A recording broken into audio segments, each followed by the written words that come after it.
Mari kita berdoa untuk pembacaan dan perenungan firman Tuhan. Bapa di surga, saat ini kami anak-anak-Mu mau mendengarkan isi hati-Mu melalui kebenaran firman-Mu yang akan hamba-Mu sampaikan. Roh Kudus yang menolong kami untuk bisa mengerti memahami firman-Mu dengan baik, dan boleh kami aplikasikan dalam kehidupan kami ya Tuhan, sehingga kami tidak hanya mendengarkan firman-Mu, tetapi kami sungguh-sungguh menjadi pelaku-pelaku firman dalam kehidupan kami. Dan lebih dari itu juga ya Tuhan, kami sangat merindukan bahwa ketika kami setiap kali membaca merenungkan firman-Mu, kami boleh mengalami pertumbuhan kerohanian di dalam kehidupan kami. Dan juga hamba-Mu yang terbatas, Engkau pakai ya Tuhan untuk menjadi alat-Mu pada saat ini. Terima kasih Bapa. Di dalam nama Tuhan Yesus kami siap mendengarkan firman-Mu. Amin.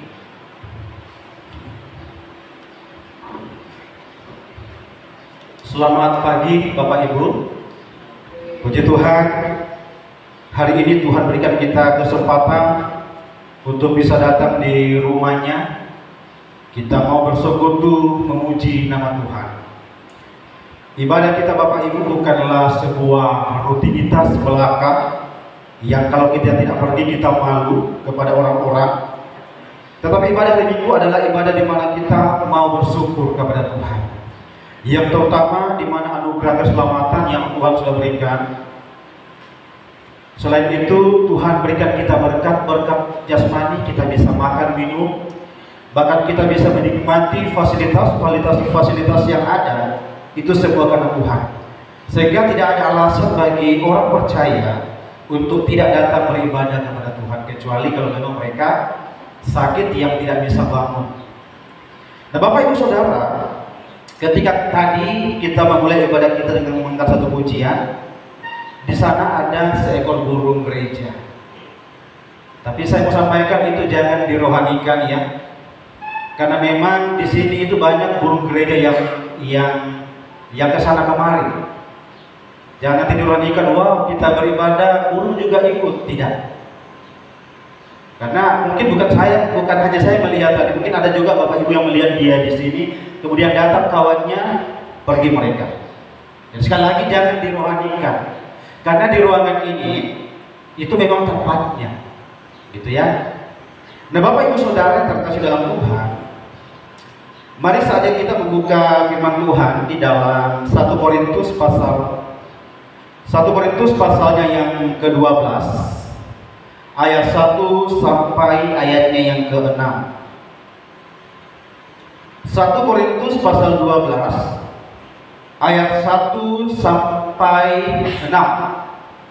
Mari kita semua berdiri dan kita akan membaca firman Tuhan ini secara bergantian. Seperti biasa saya akan mengawali ayat pertama, nanti Bapak Ibu Saudara jemaat melanjutkan di ayat selanjutnya. Sekarang tentang karunia roh, aku mau saudara-saudara supaya kamu mengetahui kebenarannya.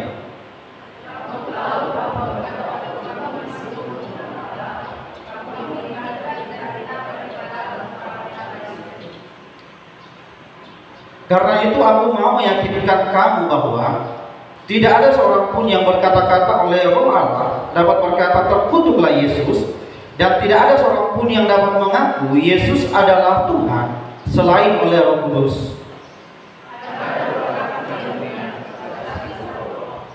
Ada berbagai pelayanan, tetapi satu Tuhan.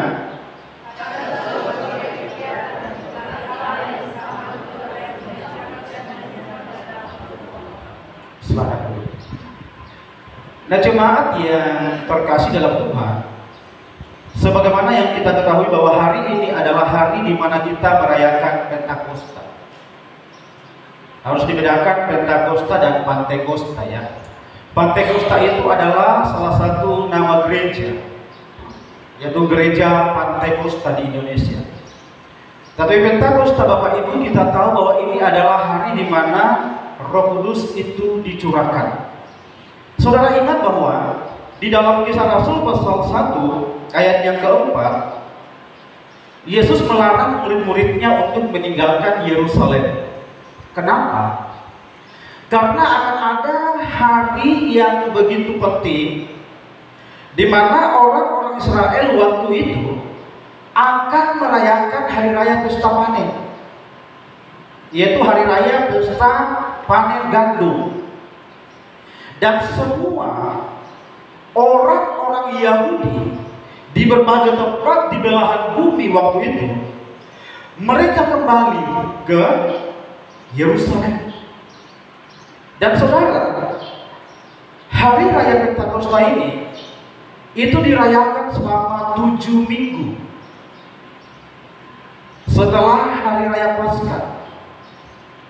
Dan selain dirayakan sebagai hari raya ucapan syukur yang begitu besar bagi orang-orang Yahudi, juga hari Pentakosta ini itu diperingati sebagai hari di mana Musa naik ke Gunung Sinai untuk menerima 10 hukum 2 loh batu itu.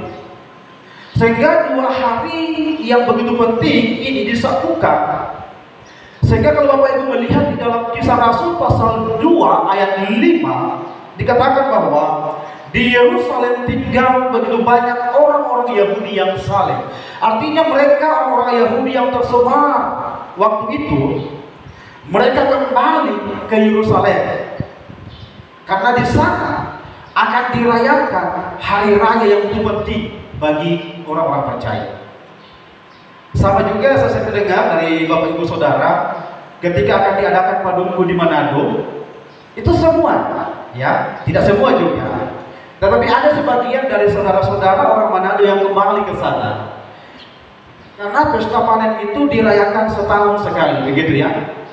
Dan rupanya bukan hanya gereja, tapi semua. Itu juga sama di Poso, dirayakan semua desa merayakan hari raya itu. Nah, Bapak Ibu Saudara perhatikan bahwa di hari raya Pentakosta itu Yesus menjadikan sebagai momen yang sangat penting karena akan banyak orang yang datang di sana.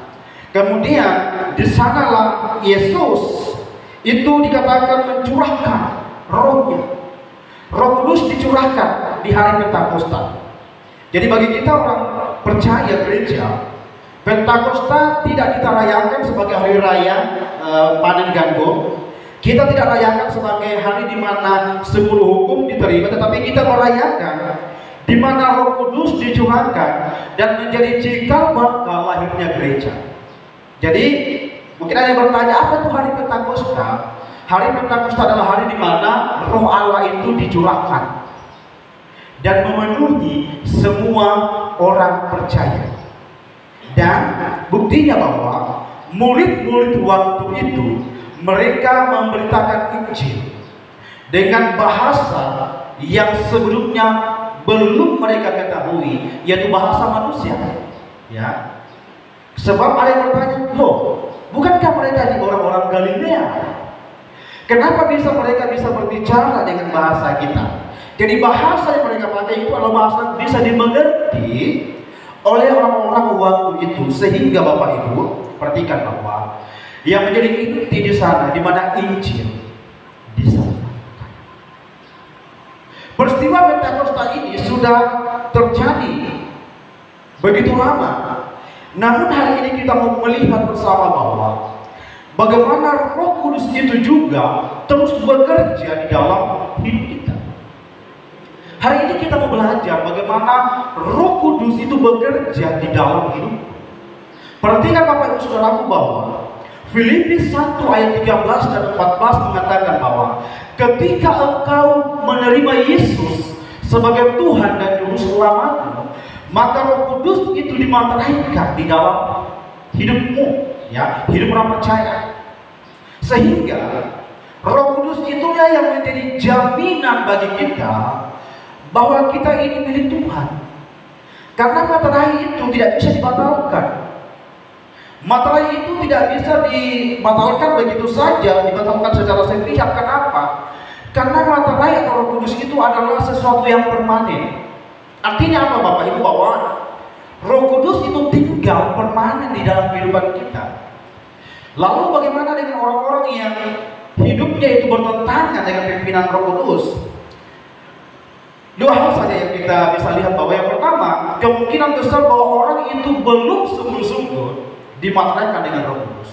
Orang itu belum sungguh-sungguh percaya kepada Kristus. Kenapa? Karena orang yang percaya Kristus dimateraikan dengan Roh Kudus, maka dia akan menghasilkan buah-buah roh di dalam kehidupannya. Lalu yang kedua, mungkin itu adalah proses bagi dia. Kenapa? Karena pertumbuhan kerohanian seseorang itu berbeda-beda. Tetapi tidak ada di antara kita yang ketika menerima Kristus dimateraikan dengan Roh Kudus, kita tidak mau menghasilkan buah. Karena Tuhan mau setiap orang yang percaya kepadanya itu menghasilkan buah. Efesus 2 ayat 10 di sana. Nah, Bapak Ibu Saudaraku yang terkasih, menarik di sini bahwa bagaimana kita bisa mengerti, memahami bahwa Roh Kudus itu bekerja di dalam kehidupan kita. Roh Kudus itu benar-benar bekerja dalam hidup. Mari kita lihat sama-sama. Di dalam ayatnya yang kedua dikatakan begini. Ayat yang kedua dan ketiga. Kamu tahu bahwa pada waktu kamu masih belum mengenal Allah, kamu dipikat dan ditarik kepada berhala-berhala yang bisu. Ayat yang ketiga. Karena itu, aku mau meyakinkan kamu bahwa tidak ada seorang pun yang berkata-kata oleh Roh Allah dapat berkata terkutuklah Yesus, dan tidak ada seorang pun yang dapat mengaku Yesus adalah Tuhan selain oleh Roh Kudus. Perhatikan Bapak Ibu bahwa bagian pembacaan yang kita baca hari ini berbicara tentang peranan Roh Kudus dan karunia-karunia rohani yang Dia berikan kepada kita. Paulus mengawali dalam ayat yang pertama dikatakan sekarang tentang karunia-karunia roh. Aku mau saudara-saudara supaya kamu mengetahui kebenarannya. Ayat yang kedua dijelaskan bahwa dulu waktu kamu masih belum mengenal Allah, dikatakan bahwa kamu itu menyembah kepada Allah-Allah yang bisu. Kamu itu menyembah kepada Allah-Allah yang tidak kamu kenal. Bahkan ada begitu banyak penyembahan-penyembahan berhala yang terjadi waktu itu. Termasuk di kota Korintus sendiri ada satu kuil yang begitu terkenal menjadi pusat pemujaan dewa-dewi pada waktu itu. Sehingga dikatakan bahwa dulu waktu kamu belum mengenal Allah. Jadi Bapak Ibu Saudara, bahwa orang-orang yang belum mengenal Allah di dalam Kristus Yesus itu berarti bahwa mereka tidak memiliki Roh Kudus. Ya. Orang-orang yang tidak mengenal Allah di dalam Kristus Yesus itu artinya bahwa orang itu belum mengenal Roh Kudus. Kenapa? Karena ayat yang kedua dikatakan bahwa waktu itu kamu masih belum mengenal Allah. Dan apa yang terjadi? Orang yang belum mengenal Allah, yang di dalam dirinya tidak ada Roh Kudus, apa yang dia lakukan? Maka ayat yang ketiga dikatakan bahwa mereka itu mengutuk Yesus. Dikatakan begini. Karena itu aku mau meyakinkan kamu bahwa tidak ada seorang pun yang berkata-kata oleh Roh Allah dapat berkata terkutuklah Yesus. Jadi tidak ada orang percaya yang hidupnya telah ada Roh Kudus di dalam kemudian dia mengutuk Yesus. Itu tidak ada. Tidak ada orang-orang percaya yang sungguh-sungguh yang kemudian dia mengutuk Yesus, mengatakan bahwa Yesus bukan Tuhan, Yesus bukan Allah. Tapi apa yang terjadi bagi orang-orang yang telah menerima Roh Kudus? Roh Kudus itu bekerja di dalam dirinya sedang menuntun dia. Dikatakan begini, dan tidak ada seorang pun yang dapat mengaku Yesus adalah Tuhan selain oleh Roh Kudus. Dengan kata lain bahwa ketika orang-orang itu belum menerima Roh Kudus, artinya mereka tidak memiliki Kristus, maka dengan seenaknya mereka mengutuk Yesus. Maka seenaknya mereka berkata Yesus itu bukan Tuhan. Dan saudara bisa melihat ada begitu banyak pengajaran-pengajaran yang muncul di sana sini. Dan ingat, pengajaran-pengajaran itu bukan nanti muncul sekarang. Di abad gereja mula-mula, sudah muncul kelompok-kelompok yang menyangkal tentang ketuhanan Yesus. Dan sampai hari ini yang sangat viral di media sosial mengatakan bahwa sebelum inkarnasi Yesus belum ada. Nanti Yesus ada setelah dia lahir. Saudara ingat bahwa harus pahami, Yesus itu adalah pribadi kedua dari Tritunggal, yang setara sehakikat dengan Allah Bapa dan Roh Kudus. Allah Bapa, Allah Anak, dan Roh Kudus adalah tiga pribadi yang berbeda dan sehakikat mereka satu, yaitu Allah. Kalau Yesus adalah Allah, berarti dia sudah ada sebelum dunia diciptakan. Di dalam Mika 5 ayat 1 tidak salah dikatakan di sana bahwa Yesus itu sudah ada sebelum purbakala, sejak zaman dahulu kala. Bahkan dalam Yohanes pun dia mengatakan sebelum Abraham ada, aku sudah ada. Artinya apa? Bahwa Yesus mengatakan kepada kita bahwa jauh sebelum dunia diciptakan, aku ada. Yang saya sudah ada. Memang inilah keunikan dari iman Kristen. Banyak orang yang karena tidak memahami konsep ajaran Alkitab secara komprehensif, sehingga mereka memahaminya sepotong-sepotong. Bahkan serangan yang sering kali muncul adalah orang Kristen menyembah tiga Tuhan. Orang Kristen menyembah Yesus yang mati di kayu salib, yang dilucuti. Bahkan banyak penghinaan-penghinaan yang terjadi. Itu karena mereka tidak memahami isi Alkitab secara keseluruhan. Dan saya khawatir juga kalau ada jemaat di GKK Labuan yang memiliki pemahaman yang sama, yang tidak mengakui Yesus adalah Tuhan. Kalau engkau tidak mengakui Yesus adalah Tuhan, sia-sia engkau duduk di depan. Ya. Nah, itu orang-orang yang tidak memiliki Roh Kudus. Mereka menghujat Yesus. Mereka berkata Yesus bukan Tuhan, tetapi yang menarik sebaliknya adalah oleh karena Roh Kudus, setiap kita mengaku bahwa Yesus adalah Tuhan. Amin. Amin, Bapak Ibu.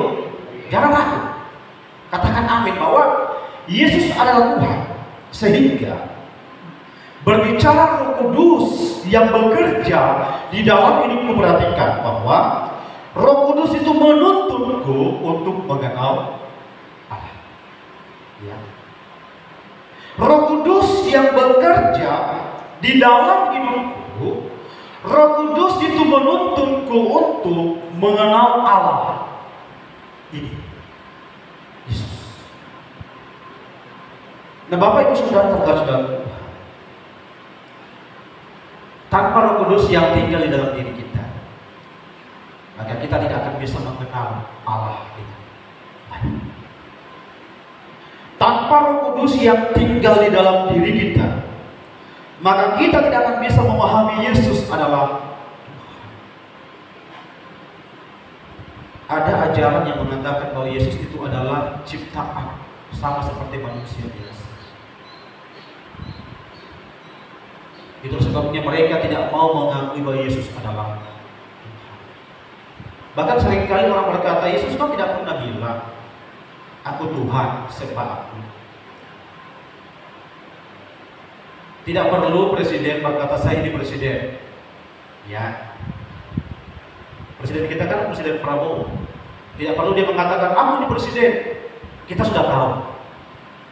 Kita memilih waktu itu siapapun pilihan kita, tetapi yang menjadi presiden adalah Prabowo. Allah pun demikian melalui karya-karyanya, melalui apa yang dia lakukan. Dan dia benar berkata, memang benar kata aku, memang akulah Yesus dan Tuhan dan Allah.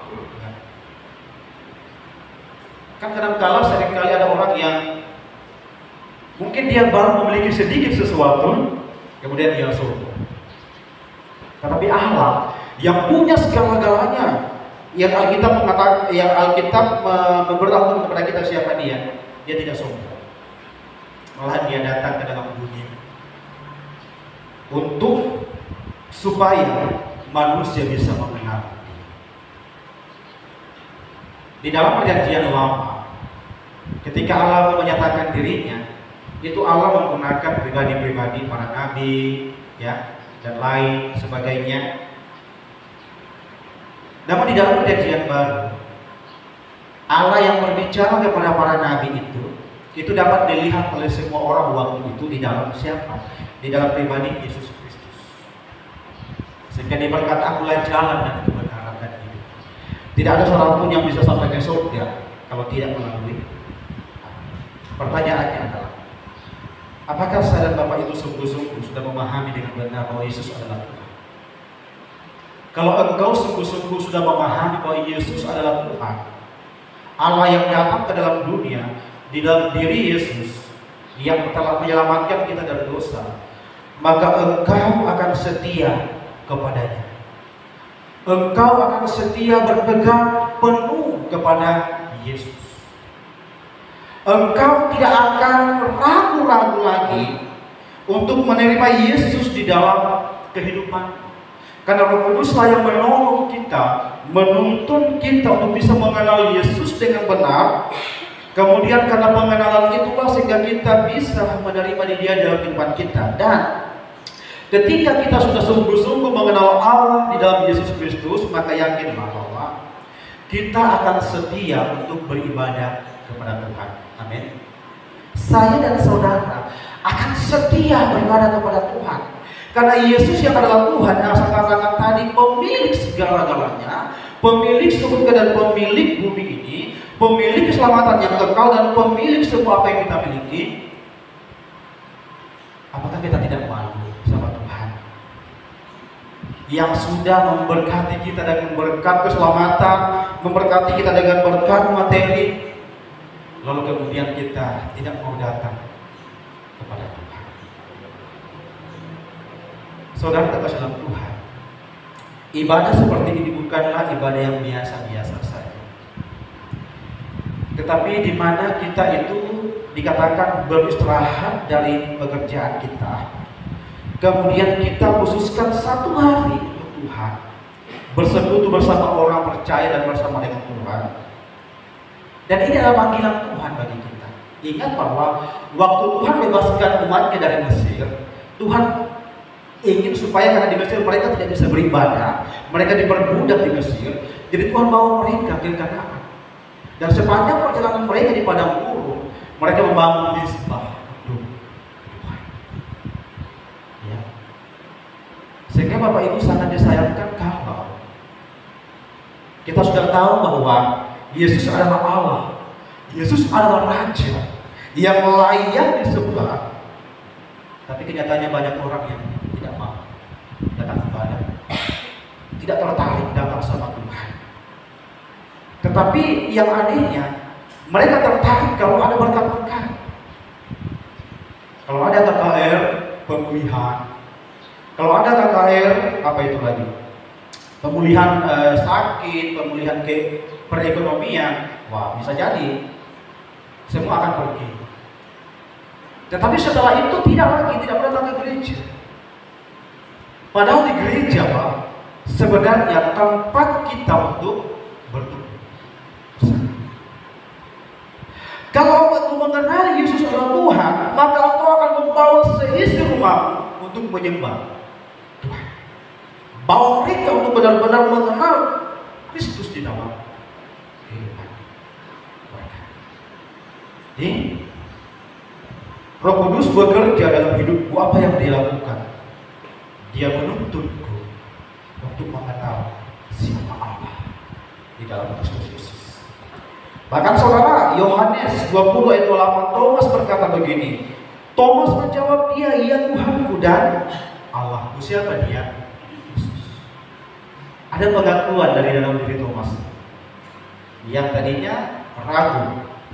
Setelah waktu dia tidak ada, murid yang lain berjumpa dengan Yesus. Dan setelah perjumpaan itu dia berkata, ya Tuhan dan Allah. Ada pengenalan yang dekat bahwa Yesus di dalam kehidupan kita. Saudara, di dalam ayat yang keempat katakan begini, ada beberapa karunia tetapi satu roh. Ya. Ada beberapa karunia tapi satu roh. Jadi Roh Kudus itu pun bekerja di dalam diri setiap orang percaya. Semoga tidak mengantuk ya, karena memang ini adalah jam-jam yang rawan. Roh Kudus pun itu Bapak Ibu menuntun kita, bekerja di dalam diri kita untuk memberikan kita karunia rohani. Jika dikatakan bahwa ada beberapa karunia tetapi satu roh. Roh Kudus yang sama, yang adalah pribadi ketiga dari Tritunggal, yang memberikan karunia rohani kepada kita. Bapak Ibu, ada orang yang berkata bahwa Roh Kudus itu bukan pribadi, tetapi Roh Kudus itu hanya suatu kuasa atau apa ya? Ya, manifestasi begitu. Mungkin mereka menyamakan dengan roh-roh yang ada begitu, roh-roh yang gentayangan dan lain sebagainya. Apakah benar demikian bahwa Roh Kudus bukan pribadi? Dia hanya adalah sebuah manifestasi kuasa. Saudara perhatikan Bapak, Roh Kudus bekerja dalam diri kita, itu menunjukkan bahwa dia adalah pribadi. Roh Kudus menghibur orang-orang percaya, itu adalah menunjukkan dia satu pribadi. Roh Kudus turut merasakan penderitaan kita, itu adalah menunjukkan satu pribadi. Kalau hanya satu kuasa, tidak bisa merasakan penderitaan. Bahkan Roh Kudus, perhatikan, dia berduka kalau melihat orang-orang percaya melakukan dosa. Dia berduka kalau ada orang-orang percaya yang kemudian kembali kepada dosa. Berarti ini menunjukkan bahwa Roh Kudus adalah satu pribadi. Bapa satu pribadi, Yesus satu pribadi, Roh Kudus satu pribadi yang sehakikat dan setara. Jadi dia turut merasakan apa yang kita alami, termasuk karena dia adalah satu pribadi, maka dia memberikan karunia roh kepada kita.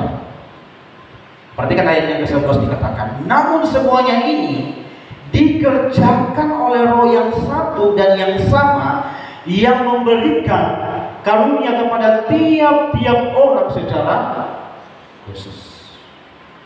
Karunia apa saja itu, saudara? Bapak Ibu bisa lihat nanti di ayat yang ke-8 sampai ayatnya yang ke-10 pembacaan kita. Di sana dijelaskan tentang karunia-karunia rohani yang Roh Kudus berikan kepada kita.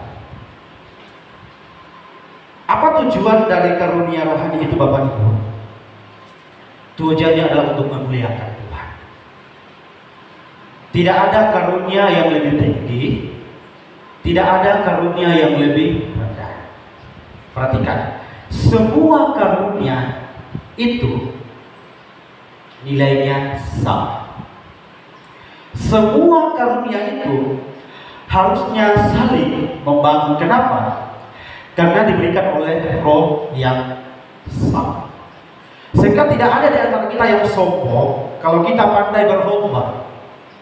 Tidak ada di antara kita yang sombong kalau kita pandai memimpin pujian, memainkan musik dan lain sebagainya.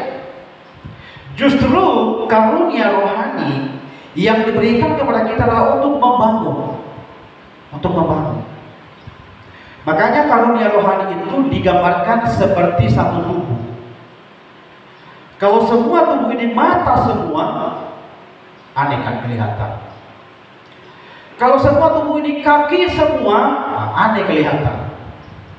Jadi mata tidak bisa berkata, karena saya bukan kaki, saya tidak mau dibawa pergi.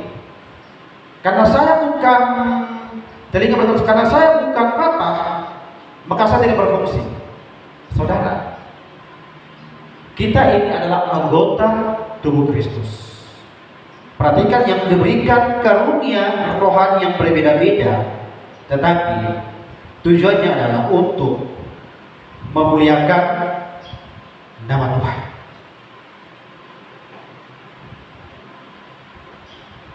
Karena banyak orang yang terlalu meninggi-tinggikan salah satu karunia. Tetapi Tuhan sudah bilang juga, apalah gunanya kalian punya karunia yang banyak kalau tidak membangun. Dan tujuan karunia itu diberikan kepada kita orang percaya untuk saling membangun, sehingga tidak ada yang lebih tinggi, tidak ada yang lebih rendah, semua untuk membangun kerohanian. Jadi ini yang Roh Kudus kerjakan di dalam diri kita sebagai orang percaya. Apakah Bapak Ibu menyadari bahwa Bapak Ibu sudah memiliki karunia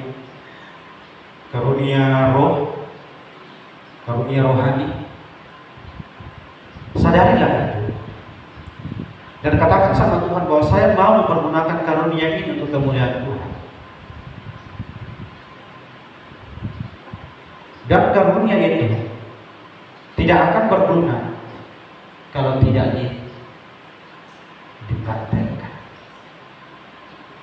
Karena karunia itu Bapak Ibu, itu adalah pemberian yang diberikan oleh Allah kepada setiap orang yang percaya. Berbeda dengan bakat. Bakat mungkin bisa diturunkan dari dari orang tua, bisa dipelajari. Tetapi perhatikan bahwa karunia itu adalah pemberian khusus. Ini dikatakan yang memberikan karunia kepada setiap orang secara khusus, seperti yang dikehendakinya. Di gereja kita ini sebenarnya jemaat itu punya karunia masing-masing, ya. Tetapi tinggal bagaimana kita mau mempergunakan karunia itu untuk memuliakan nama Tuhan. Jadi orang-orang yang dipanggil untuk diselamatkan itu tidak dipanggil begitu saja seperti robot yang tidak berdaya. Dan artinya bahwa setiap kita diberikan karunia roh, karunia rohani. Dan ingat, karunia rohani itu datangnya dari Allah kepada kita. Saudara, ayatnya yang keempat, ayatnya yang kelima dikatakan begini. Mari sama-sama kita baca. Ada berbagai pelayanan, tetapi satu. Kalau tadi dikatakan di dalam pembacaan kita bahwa ada berbagai karunia tetapi satu roh. Kemudian ayat yang kelima, ada berbagai pelayanan tetapi satu Tuhan. Artinya apa? Perhatikan bahwa selain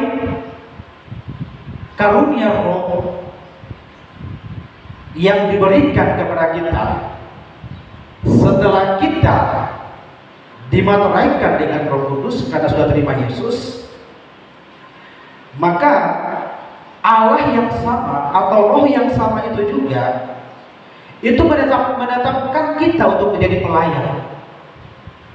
Perhatikan ayat yang kelima, ada berbagai pelayanan tetapi satu Tuhan. Pelayanan di sini berbicara pelayanan di dalam gereja. Kita mengenal istilah diaken, diakon, diakonos, diakon, seperti itu. Jadi ini berbicara pribadi-pribadi yang dipakai oleh Tuhan untuk melayani Tuhan di dalam gereja atau pelayanan Kristen. Dan Tuhan yang sama atau Roh Kudus yang sama itu menetapkan pribadi yang ada. Saudara, kita bisa melihat di dalam Kisah Rasul 1 ayat 23 dan sampai 26 dikatakan begini. Lalu mereka mengusulkan dua orang, Yusuf yang disebut Barsabas dan yang juga bernama Yudas dan Matias, Mereka semua berdoa dan berkata, "Ya Tuhan, Engkaulah yang mengenal hati semua orang. Tunjukkanlah kiranya siapa yang Engkau pilih dari kedua orang ini untuk menerima jabatan pelayanan, yaitu kerasulan yang ditinggalkan Yudas, yang telah jatuh ke tempat yang wajar baginya." Lalu mereka membuang undi bagi kedua orang itu, dan yang kena undi adalah Matias. Dengan demikian ia ditempatkan kepada bilangan ke-11 rasul itu. Di sini kita bisa melihat, Bapak Ibu Saudaraku yang terkasih, bahwa dari 12 murid Yesus yang ada, gugur satu orang, yaitu Yudas Iskariot. Kemudian karena Roh Kudus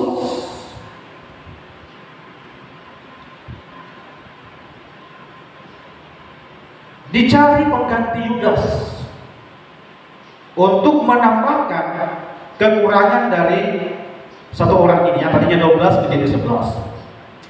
Lalu apa yang mereka lakukan? Apa yang dilakukan oleh ke-11 murid ini? Mereka tidak langsung copot, ayo mari kamu akan menggantikan Yudas. Copot begitu kemudian sudah oke. Apa yang mereka lakukan? Perhatikan bahwa ke-11 murid ini, Bapak Ibu, itu mereka berdoa. Ya. Mereka minta pimpinan Roh Kudus, mereka minta pimpinan Allah, karena mereka sudah mengusulkan ini dua nama, Yusuf dan Matias. Yusuf yang sering juga disebut Barsabas atau Yustus. Jadi ini satu orang tambah Matias. Jadi mereka berdoa, minta pertolongan Tuhan, minta bimbingan Roh Kudus. Karena sudah ada dua nama, yaitu Yusuf dan Matias. Mereka berdoa.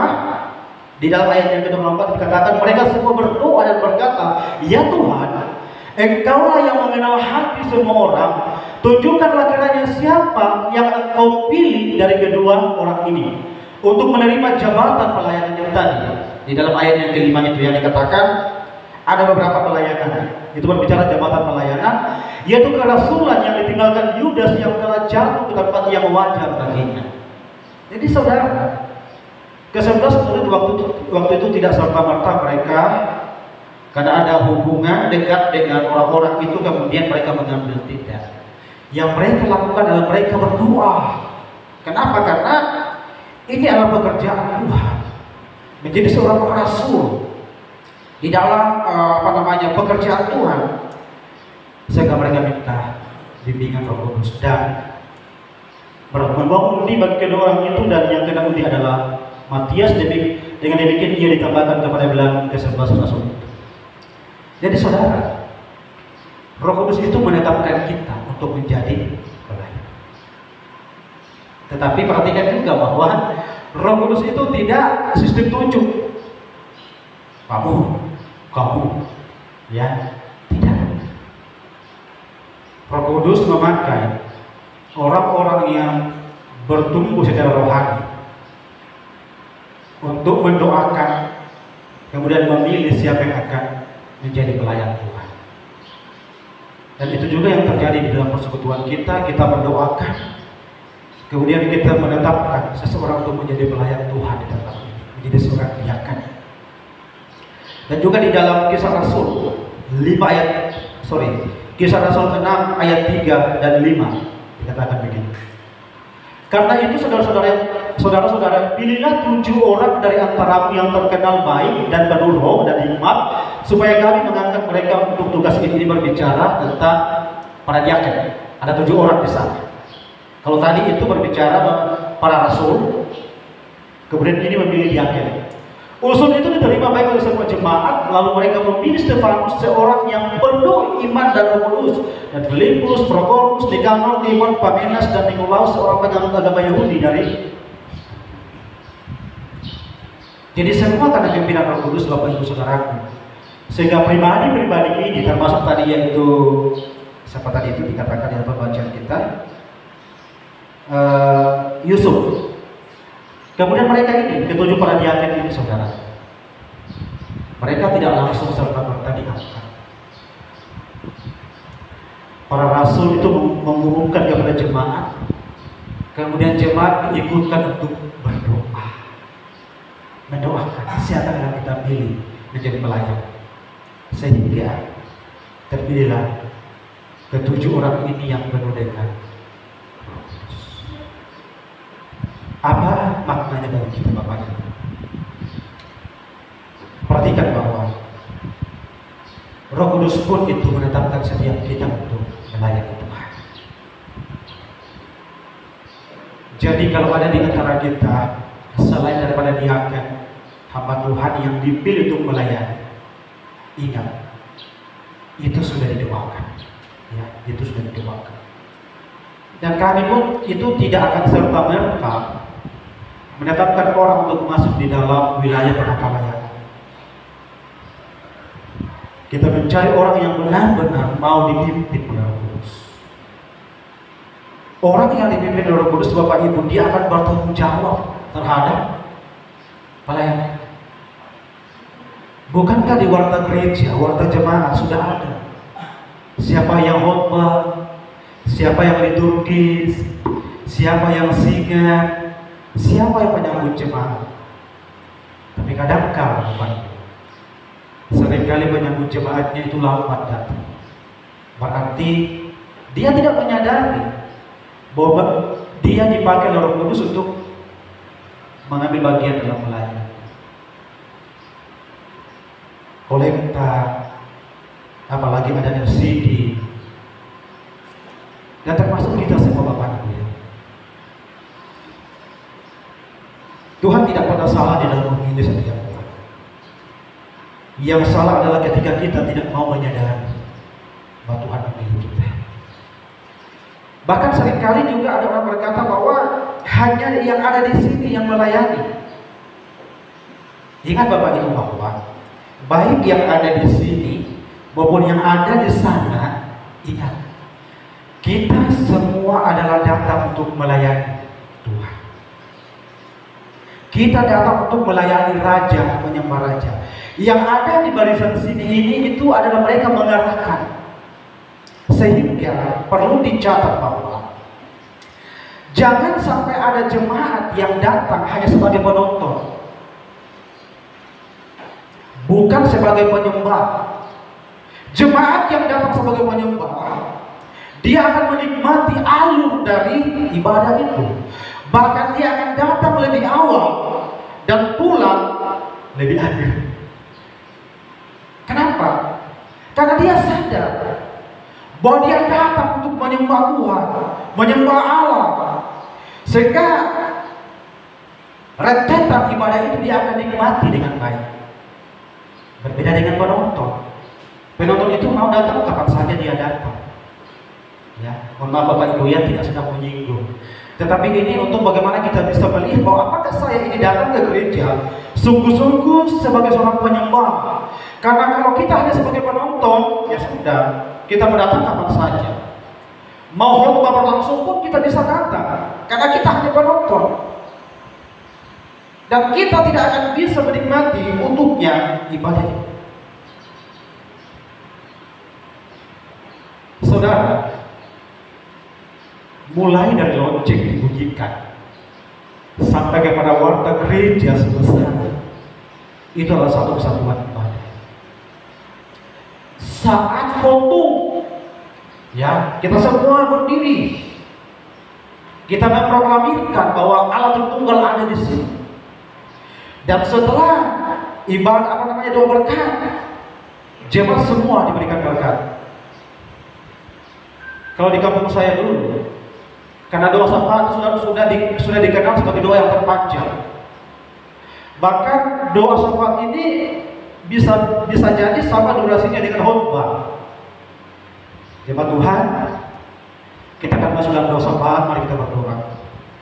Doa terus pelan-pelan, seperti Tom and Jerry keluar. Mereka cari tempat yang aman, mereka keluarkan sebatang dulu. Saudara, ingat, engkau datang menyembah Tuhan di tempat ini. Engkau sedang datang menyembah Allah yang sumber berkat, keselamatan dan sumber berkat. Masakan engkau tidak bisa bertahan 1,5 jam. Syukur-syukurlah karena di gereja kita doa syafaatnya mungkin 5 menit saja. Saya bisa bayangkan Bapak Ibu, kalau doa syafaat kita panjang sekali. Mas Amin, jemaat sudah ada. Nah, harus kita sadari Bapak Ibu ya. Apakah saya ini penyembah atau penonton?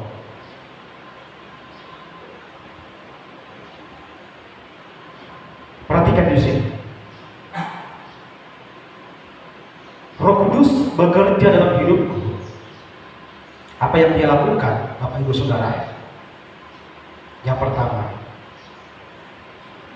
Roh Kudus menuntunku mengenal Allah. Roh Kudus memberiku karunia roh. Roh Kudus menetapkanku menjadi pelayan. Kiranya kita tidak hanya mendengarkan firman ini, Bapak Ibu Saudaraku, tetapi kita mau melakukannya. Benar-benar melakukannya dalam kehidupan kita.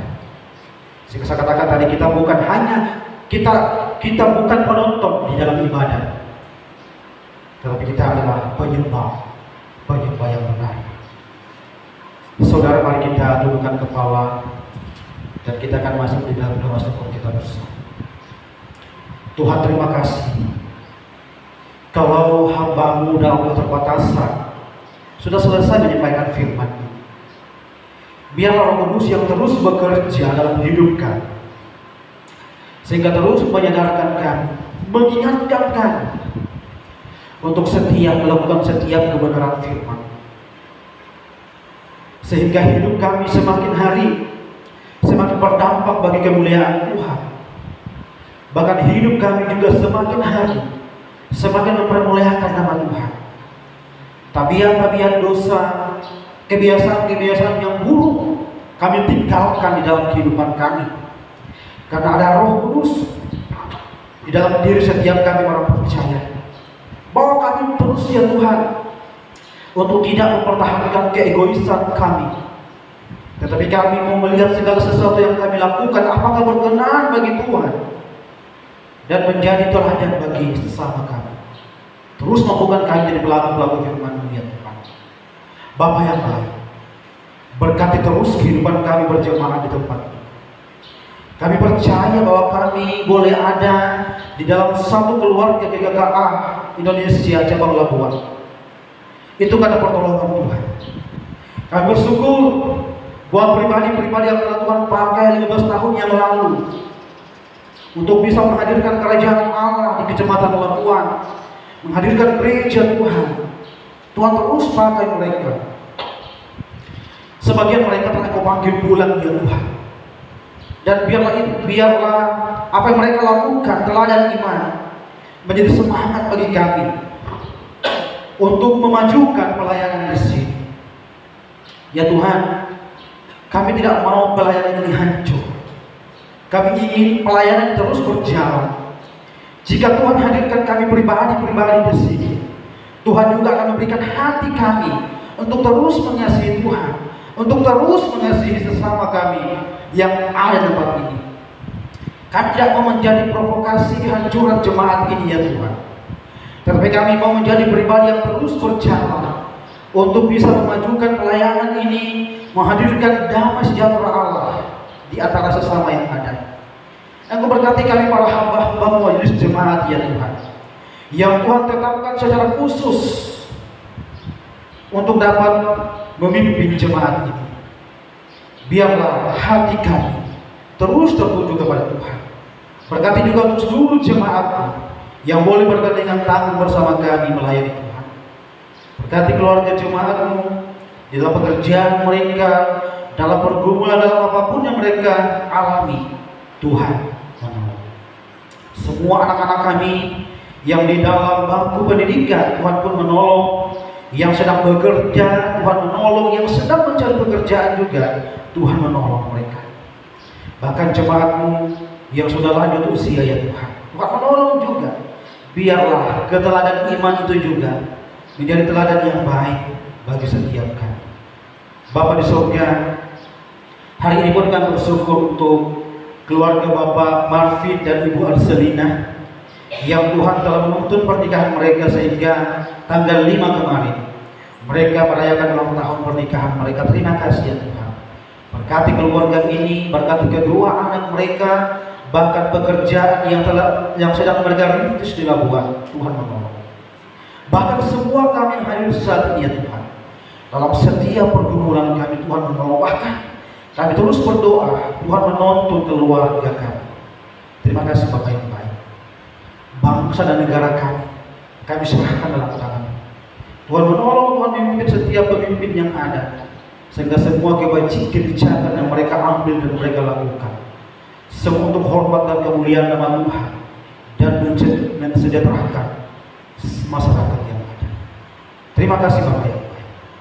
Inilah yang menjadi doa yang kami naikkan kepada di dalam anak-Mu Yesus Kristus yang sudah mengajarkan kami mengucapkan doa Bapa kami demikian. Bapa kami di surga, dikuduskanlah nama-Mu, datanglah kerjaan, jalan kehendak-Mu dulu seperti di surga.